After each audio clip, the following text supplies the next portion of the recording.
House committee వేసి వాస్తవాలు establish చేయడం ఒక విషయం, లేదు వారు కోరినట్టే జ్యుడిషియల్ ఎంక్వైరీ చేయడం రెండో విషయం. ఈ రెండు ఏం కావాలన్నా వాళ్ళని అడుగుతున్నా. ఆ జ్యుడిషియల్ ఎంక్వైరీ వచ్చిన తర్వాత పుల్లారావు చెప్పింది తప్పని నిరూపిస్తే పుల్లారావుని హౌస్ నుంచి వెలేద్దాం. అదే మరి అపోజిషన్ లీడర్ చేసింది తప్పని నిరూపిస్తే వాస్తవాలు బయట వస్తే ఆయన్ని కూడా ఈ హౌస్ నుంచి వెలేద్దాం. ఈ రెండు చేయడానికి మీరు సిద్ధపడితే, ఈ ఎమ్మెల్యేలు సిద్ధపడితే ఇప్పుడే జ్యుడిషియల్ ఎంక్వైరీ ఆర్డర్ వేస్తున్నారు. కాబట్టి జ్యుడిషియల్ ఎంక్వైరీకి ఆర్డర్ ఇస్తున్నాను.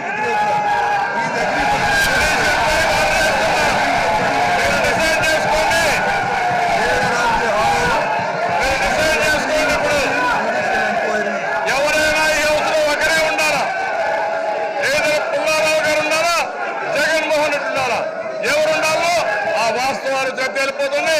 నేను సవాలు విస్తున్నాను అధ్యక్ష. రెండో విషయం అధ్యక్ష, మనం మీ ఆధ్వర్యంలో ఒక ప్రతిష్టాత్మకంగా మహిళా పార్లమెంట్ ఏర్పాటు చేశారు అధ్యక్ష, నిర్వహించాం.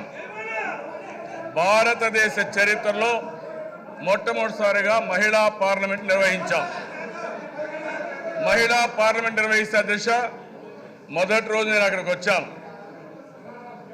అది చూసిన తర్వాత అన్నిటి ఉన్నారని అన్నిటి ఒక టీవీలో వచ్చి సాక్షి నుంచి ప్రారంభమై మిగిలిన టీవీలు కూడా పికప్ చేస్తామంటే నేను ఆందోళన పడి మీకు కూడా ఫోన్ చేశాను అధ్యక్ష.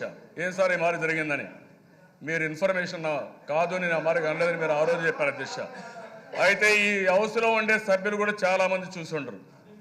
మీరేమన్నారు, మీరేం మాట్లాడారు, ఆ పేపర్లో ఏం వేశారు, అవి కూడా వేసి ఇక్కడ టీవీలు కూడా ఉన్నాయి. ఒక 5 నిమిషాలు వేసి చూపేయండి. దానికి కూడా ప్రతిపక్ష నాయకుడు సమాధానం చెప్పాలి. పేపర్ ఉందని ఇష్టానుసారిగా బురజల్లే కార్యక్రమం చేసుకుంటే అది కూడా ఈ హౌస్ కూడా హక్కులు ఉన్నాయి. సభాపతికి గౌరవం ఉండాలి. గడాన సభాపతి పైన కూడా ఇష్ట ప్రకారం రాస్తే చర్య తీసుకునే అధికారం కూడా ఈ హౌస్ కు ఉంది అధ్యక్ష. అది కూడా నిర్ణయించాల్సిన అవసరం ఉంది. ఈ రెండు కూడా జరగాలి.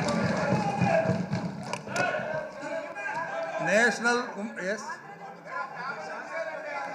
ఈ రాష్ట్ర ప్రతిష్ట కోసం మహిళా పార్లమెంటు నిర్వర్తిస్తా ఉంటే మీ యొక్క ప్రతిష్టకు భంగం కలిగేటట్టు వచ్చినప్పుడు సభకి నిజమేంటో తెలుసుకోవాల్సిన హక్కు ఉంది అధ్యక్ష. ఈ సభలోనే వేసి చూపించాలి, మనం అప్పుడు నిర్ణయం తీసుకుందాం. నేను స్పీకర్గా